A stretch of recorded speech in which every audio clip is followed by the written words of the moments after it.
Now, Mr. Long, an exciting point in any success story is how it started. How did Ampex get into this new field? Well, Bob, that's kind of a long story, but perhaps this part of it might be of interest.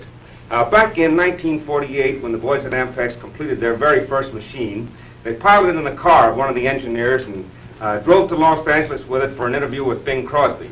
After Bing had heard the machine, he was obviously very much impressed, and the following day or so, Mr. Basil Grillo, who was Bing's business manager, came to the company's plant. Mr. Grillo said, Bing liked that machine very much. He said, how do I go about getting one for him? The boys at Ampex put their heads together a bit and sharpened their pencil and said, well, one of those machines costs $4,000. Furthermore, we'd have to have a purchase order for at least 20 machines, and that's $80,000. And then we'd need to have a check for $60,000 accompanying the purchase order.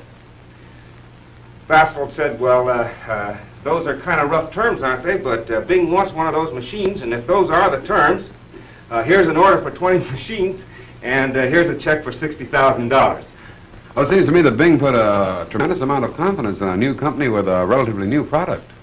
Well, he did that, and perhaps even more significant, Bob, is the fact that when Ampex delivered those machines to Bing, they worked beautifully. And Bing was able to place those machines in the leading radio stations throughout the country, where they're in operation today. As a matter of fact, the station over which this program is being broadcast, KGO, has a room filled with Ampex tape recorders.